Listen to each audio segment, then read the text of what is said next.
Same topic, mechanical advantage. Mechanical advantage is the ratio of load to the effort. As both load and effort are same quantities, तो mechanical advantage क्या होगा, एक unitless quantity होगा.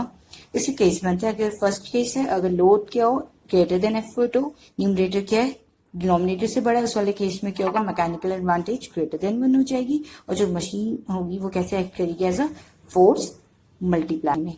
When effort क्या हो greater हो जाए load के, इस वाले केस में क्या होगा, डिनोमिनेटर बढ़ा है न्यूमरेटर से, तो मैकेनिकल एडवांटेज क्या होगी, लेस देन 1 आएगी. और इस केस में जो मशीन होती है वो एक्ट करती है स्पीड मल्टीप्लायर के, हेल्प करेगी स्पीड को गेन करने पे. और केस थर्ड बनता है जब एफर्ट क्या हो इक्वल्स टू लोड हो जाए, both numerator and denominator are equal. इस वाले केस में मैकेनिकल एडवांटेज क्या हो जाएगी, 1 हो जाएगी. और ये वाली मशीन जो होती है हेल्प करती है हमें to change the direction of the effort applied. Next है velocity ratio. Velocity ratio is the ratio of velocity of effort to the velocity of load, and if in time t dE is the distance moved by effort, then velocity of effort equal होगा dE upon t. Similarly in same time t, if dl is distance moved by load, then velocity of load equal होगा dl upon t. velocity ratio में values put करते हैं तो velocity ratio equal हो जाएगा dE upon t upon dl upon t. क्योंकि t same है तो t से t कैंसिल आउट हो जाएगा. वेलोसिटी रेशियो इक्वल हो जाएगा dE अपॉन dl. तो यहाँ से हम डिफाइन कर सकते हैं velocity ratio as the ratio of displacement of effort to the displacement of load. क्योंकि दोनों ही सिमिलर क्वांटिटीज है तो वेलोसिटी रेशियो एक यूनिटलेस क्वांटिटी है. So velocity ratio is displacement of effort to the displacement of load. इसका case बनता है अगर displacement of effort क्या हो ज्यादा हो displacement of load से, उस केस में क्या होगा, न्यूमरेटर डिनोमिनेटर से ज्यादा होगा तो velocity ratio क्या आ जाएगा, ग्रेटर देन 1 आ जाएगा. और जो मशीन होगी वो एक्ट करेगी एज ए फोर्स मल्टीप्लायर. ऐसे ही सेकेंड केस बनता है अगर क्या हो, डिस्प्लेसमेंट ऑफ लोड ज्यादा हो डिस्प्लेसमेंट ऑफ एफर्ट से, डेट इज डिनोमिनेटर क्या होगा न्यूमरेटर से बड़ा हो जाएगा तो वेलोसिटी रेशियो क्या होगा, लेस देन 1 हो जाएगा. और जो मशीन होगी वो एक्ट करेगी as a speed multiplier, gain in speed होगा इस वाले केस में. अगर थर्ड केस बनता है अगर दोनों क्या हो इक्वल हो जाए, dl इक्वल्स टू dE, तो दोनों न्यूमरेटर डिनोमिनेटर इक्वल है तो वेलोसिटी रेशियो इक्वल्स टू 1 हो जाएगा. और जो मशीन होगी इस केस में क्या करेगी, चेंज करेगी in the direction of the effort applied. So when mechanical advantage is greater than 1 and velocity ratio is also greater than 1, machine acts as a force multiplier. And when mechanical advantage is less than 1 and velocity ratio is also less than 1, then the machine gives the gain in speed. And when mechanical advantage is equals to 1 and velocity ratio is also equals to 1, the machine is used to change the direction of the effort.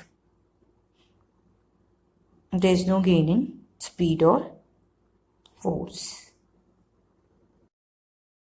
As mechanical advantage क्या होता है, load upon effort होता है.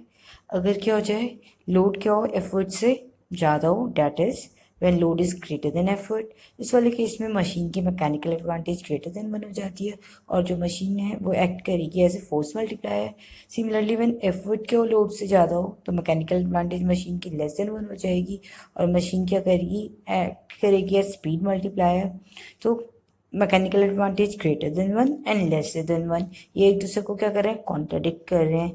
तो कोई भी एक machine क्या कर सकती है, simultaneously both gain in speed and force multiplier की तरह एक्ट नहीं कर सकती. So a machine can not be use as a force multiplier as well as speed multiplier simultaneously. ये पार्ट बुक में नोट की फॉर्म में गिवन है, एक इम्पॉर्टेंट पॉइंट है तो ये क्या होना चाहिए, पता होना चाहिए.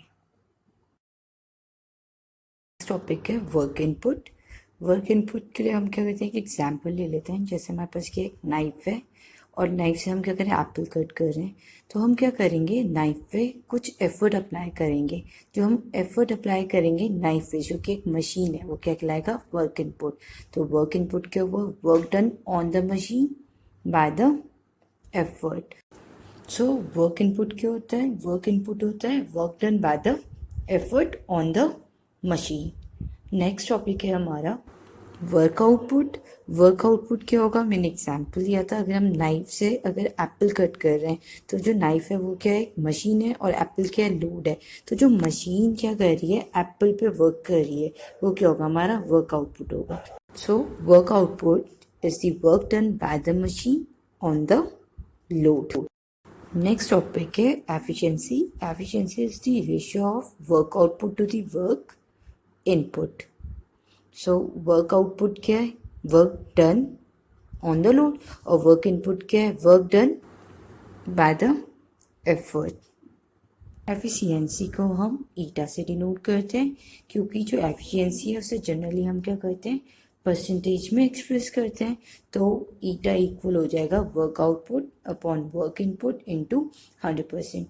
क्योंकि वर्क का रेशियो है तो एफिशिएंसी क्या होगी, एक यूनिटलेस क्वांटिटी। एक और इम्पॉर्टेंट नोट है, क्योंकि जो वेलोसिटी रेशियो है वो क्या होता है, डिपेंड नहीं करता फ्रिक्शन पे, ना ही डिपेंड करता है वेट पे। तो वेलोसिटी रेशियो क्या होता है, कभी भी चेंज नहीं होता किसी भी मशीन का। जबकि जो मैकेनिकल एडवांटेज है वो क्या होता है, डिपेंड करता है किस पे, फ्रिक्शन पे and wait of the moving parts of the machine. और इसीलिए क्या होता है, मैकेनिकल एडवांटेज एंड एफिशिएंसी दोनों ही क्या होती है, डिक्रीज करती है due to the presence of friction and the weight of the moving parts of the machine. Exams में पूछ लेते हैं कि कौन सी क्वांटिटी है जो चेंज नहीं होती, तो इसका आंसर है वेलोसिटी रेशियो। नेक्स्ट टॉपिक है प्रिंसिपल ऑफ ए मशीन। सबसे पहले हम क्या करते हैं, एफर्ट पॉइंट समझते हैं क्या होता है। एफर्ट पॉइंट क्या है, जब हम क्या करें मशीन पे, जिस पॉइंट पे हम क्या करते हैं, एफर्ट अप्लाई करते हैं ताकि हम मशीन को क्या करें, एनर्जी दे सके, उस पॉइंट को क्या बोलते हैं, एफर्ट पॉइंट। तो एफर्ट पॉइंट क्या हो गया, point at which the energy is supplied, energy is supplied to a machine by applying the effort. तो पॉइंट जहाँ पे हम क्या करते हैं, मशीन को एनर्जी सप्लाई करते हैं, मशीन को एनर्जी देते हैं, जब हम क्या करें, एफर्ट अप्लाई करें, तो वो पॉइंट हमारा क्या कहलाता है, एफर्ट पॉइंट कहलाता है। So point at which the energy is supplied to a machine by applying the effort. Next है लोड पॉइंट। लोड पॉइंट क्या हुआ, वो पॉइंट जहाँ पे अब हम वापस क्या करें, एनर्जी को ऑब्टेन करें, एनर्जी को रिसीव करें बाय ओवरकमिंग लोड, लोड को ओवरकम करके, उस पॉइंट को क्या बोलते हैं, लोड पॉइंट। तो लोड पॉइंट क्या हो गया, point where the energy is obtained by overcoming the load is called the load point. Input energy, input energy equal होती है जो भी हम वर्क कर रहे हैं एफर्ट पॉइंट पे। तो इनपुट एनर्जी इक्वल होगी work done at the effort point, क्योंकि वर्क डन हमने पढ़ा है इक्वल होता है फोर्स इनटू डिस्प्लेसमेंट। तो इस केस में जो वर्क है वो क्या हो जाएगा, इक्वल हो जाएगा effort into displacement of effort. Next है आउटपुट एनर्जी। आउटपुट एनर्जी क्या हुई, जो एनर्जी हम क्या कर रहे हैं, ऑब्टेन कर रहे हैं लोड पॉइंट पे। तो आउटपुट एनर्जी इक्वल होगी work obtained at the load point. Again work equal होता है फोर्स इनटू डिस्प्लेसमेंट, तो आउटपुट एनर्जी इक्वल हो जाएगी load into displacement of load. Question बनता है कि जो एफिशिएंसी है मशीन की वो कभी भी 100% क्यों नहीं हो सकती। तो लिख लेते हैं क्वेश्चन फॉर्म में, efficiency can never be greater than 1। क्यों, क्योंकि कभी भी क्या होता है, जो वर्क आउटपुट होता है वो क्या होगा, कभी भी इनपुट वर्क से ज़्यादा नहीं होता। तो वर्क डन बाय मशीन क्या होगा, हमेशा कम होगा किससे, work done on the machine से। तो हम लिख सकते हैं work done bye a machine can never be greater than the work done on the machine. तो इसलिए क्या होगा, जो आउटपुट एनर्जी होगी वो हमेशा क्या होगी, कम होगी इनपुट एनर्जी के। That is output energy can never be greater than input energy. अगर ऐसा हो गया कि जो आउटपुट एनर्जी है इनपुट एनर्जी से ज़्यादा होगी, तो ये जो एक्सेस ऑफ एनर्जी है वो कहाँ से आई, तो ये तो क्या करेगा, वॉयलेट कर देगा law of conservation of energy को। तो ये नहीं पॉसिबल होगा कभी भी। तो हम कह सकते हैं अदरवाइज क्या होगा, it will violate the law of conservation of the principle of conservation of energy.